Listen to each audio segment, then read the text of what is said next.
ओम श्री सरस्वत्यै नमः। सा विद्या य विमुक्तये। महाराज लक्ष्मीश्वर से मेमोरियल महाविद्यालय दरभंगा का हिंदी विभाग उपस्थित है अपनी दैनिक वर्ग तालिका के साथ।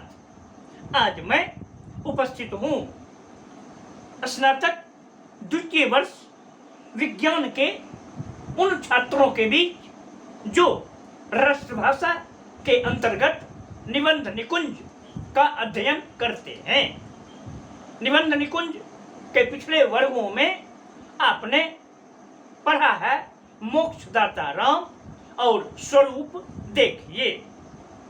मतलब आपने सर्वप्रथम गांधी जी को पढ़ा, फिर आचार्य विनोबा भावे जी को पढ़ा। आज मैं आपको लेकर चल रहा हूं भगवत शरण उपाध्याय जी के साथ। भगवत शरण उपाध्याय जी का निबंध मैं मजदूर हूं। मैं मजदूर हूं। यह दुनिया मजदूरों की दुनिया है। मजदूर नहीं होते तो यह दुनिया भी इतनी सुंदर दिखाई नहीं पड़ती। तकरीबन अनेक साहित्यकारों ने मजदूर के ऊपर अपनी कलम चलाई है। गीत मेरा ईमान है मजदूरों का, यह प्यारा हिंदुस्तान है मजदूरों का, यह पूरा विश्व जहान है मजदूरों का। गीत मेरा वरदान है मजदूरों का। मजदूरों के प्रति समर्पित कलम लिए हुए भगवती शरण उपाध्याय जी मामूली व्यक्तित्व के स्वामी नहीं हैं। भारतीय संस्कृति के सुप्रसिद्ध व्याख्याकार और भारतीय इतिहास के गैर इतिहासकार विचारक के रूप में अपनी धाक जमाने वाले लेखक के रूप में भगवती शरण उपाध्याय जी का नाम सर्वोपरि है। इन्होंने शुक्लोत्तर निबंधकारों में ललित निबंध विधा का विस्तार किया। इसके साथ साथ इतिहास को इतिहास के दायरे से निकाल कर ऐतिहासिक धरोहर के आधार पर अपनी विषय वस्तु के रूप में अपनाया। इन्होंने हिंदी साहित्य के कंगूरे पर अनेक गद्य साहित्य को विभूषित किया। संपूर्ण निबंध लेखन में इनका सानी हमेशा बना हुआ रहा। लोग कहते रहे हिंदी साहित्य की अनमोल धरती का निर्माण जिन कलम कशों ने किया उनमें भगवत शरण उपाध्याय जी अव्वल प्रतीत होते हैं। इनका जन्म उत्तर प्रदेश के बलिया जिले में एक संभ्रांत ब्राह्मण परिवार में हुआ था। इन्होंने आम आदमी की जिंदगी को काफी नजदीक से देखा। हिंदी और अंग्रेजी ग्रंथों का अंबार लगा दिया। विमेन इन ऋग्वेद यह इनकी पुस्तक है जो 1941 ईस्वी में प्रकाशित हुई। इंडिया इन कालिदास 1947 ईस्वी में, नूरजहां 1950 ईस्वी में, एशियन वर्ल्ड इसका प्रकाशन 1954 ईस्वी में, भारतीय संस्कृति की कहानी इसका प्रकाशन 1965 ईस्वी में, भारतीय नदियों की कहानी 1957 ईस्वी में, कितना सुंदर देश हमारा यह ललित निबंध इसका प्रकाशन होता है 1957 ईस्वी में, सागर की लहरों पर 1959 ईस्वी में, टूटा आम भी 1959 ईस्वी में प्रकाशित होता है। इनकी कृतियों में भारतीय इतिहास के आलोक स्तंभ भाग 1 और भारतीय इतिहास और संस्कृति 1960 यह महत्वपूर्ण ग्रंथ है। भारतीय इतिहास के आलोक स्तंभ 2 भागों में प्रकाशित किए गए हैं। इन्होंने जिस निबंध का आलोक विकीर्ण किया है उसका शीर्षक है मैं मजदूर हूं। आत्मकथात्मक शैली में लिखा गया यह निबंध स्पष्ट करता है कि दुनिया मजदूरों के बल पर बनी और टिकी हुई है। मनुष्य मात्र मजदूर है। इन्होंने कर्मवाद को ही आगे बढ़ाया है।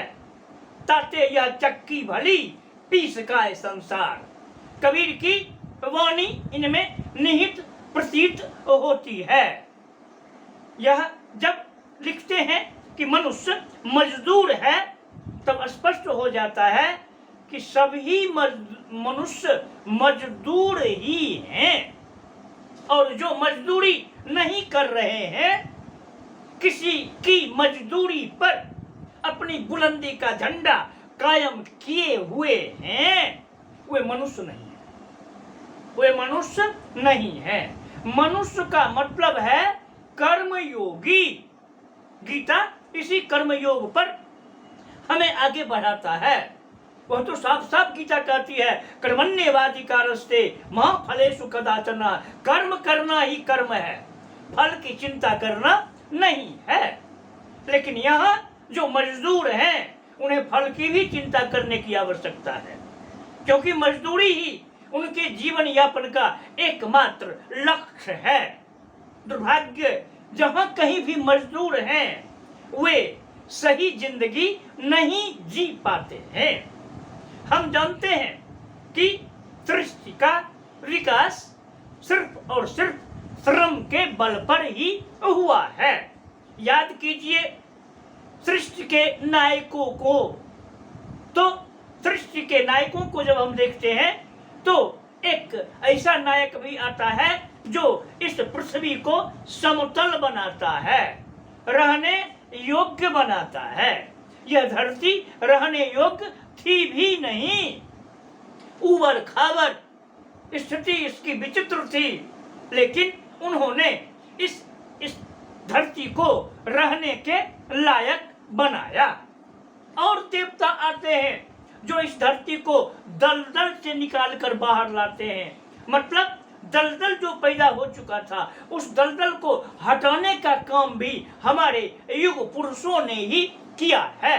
तब कहीं जाकर हमारी धरती आज इतनी सुंदर दिख रही है। धरती के लोगों ने ही अन्य पशु पक्षियों को भी काम करते हुए ही देखा। हम आप भी देखते हैं कि छोटी से छोटी चींटियों की कतार जब आगे की ओर बढ़ती है तो अपने लक्ष्य के पास पहुंचकर ही वह कतार रुकती है। क्षुद्र चींटी से लेकर बड़े बड़े पशु पक्षी तक कर्म करते हैं। कर्म ही धर्म है। महात्मा गांधी जी ने भी कर्म पर ही जोर दिया है। जितने भी ऋषि मुनि हो चुके या जितने भी महान विचारक दुनिया भर में हो चुके, उन्होंने कर्म का झंडा ही फहराने का आह्वान किया है। स्पष्ट रूप से कहा गया है कि जो काम करेगा वही आगे बढ़ेगा, लेकिन पूंजीवाद के साये में कर्मवीर पीछे दिखाई पड़ रहे हैं। जब तक कर्मवाद को संपूजित नहीं किया जाएगा, जब तक कर्मवाद की पूजा नहीं की जाएगी, तब तक मजदूर परेशान ही रहेंगे। हम देखते हैं इस निबंध में कि उपाध्याय जी ने सृष्टि के आदिकाल से लेकर आज तक के उदाहरणों के आलोक में ही यह सिद्ध किया है कि मैं मजदूर हूँ, मैं मजदूर हूँ, मैं मजबूर हूँ, लेकिन धरती का नूर हूँ, मैं मजदूर हूँ। जो मजदूर है वही मनुष्य है। इस लेख के साथ साथ जब हम आगे बढ़ते हैं तब यह भी बात स्पष्ट हो जाती है कि संसार की समस्त जातियों का विकास मजदूरी के बल पर ही हुआ है। समस्त जातियां जिसने श्रम के बल पर अपने अपनी जातियों का झंडा फहराया वही मजदूर कहलाया। दुनिया का कोई भी देश ऐसा नहीं है जहां मनुष्य कर्मरत नहीं पाए जाते हैं। कर्म करने के कई तरीके हैं, जिसे जो तरीका पसंद आता है उसी तरीके से वह काम करता है। सवेरे सूर्योदय होता है तो क्या उषा काम नहीं करती हुई नजर आती है? अनेक नए कवियों ने उषा से झाड़ू भी लगवाया है। प्राची को वह झाड़ रही है, कालिक को वह दूर कर रही है। प्रकृति भी काम कर रही है, प्रकृति भी काम कर रही है। तो प्रकृति से जुड़े हुए जितने भी जीव हैं सभी कर्म कर रहे हैं। इसी कर्मवाद को भगवती शरण उपाध्याय जी ने मैं मजदूर हूँ शीर्षक निबंध के माध्यम से आगे बढ़ाने का काम किया है। मैं चलते चलते कह सकता हूँ, एक प्रश्न है विश्व व्योम पर उत्तर से अति दूर। एक प्रश्न है विश्व व्योम पर उत्तर से अति दूर, कब तक जीवन नित अभाव का जिएंगे मजदूर। कब तक जीवन नित अभाव का जिएंगे मजदूर। इसी के साथ आज का यह संक्षिप्त पाठ परिचय समाप्त हो रहा है। फिर अगले वर्ग में इस निबंध के साथ हम आगे बढ़ेंगे। ओम शांति शांति।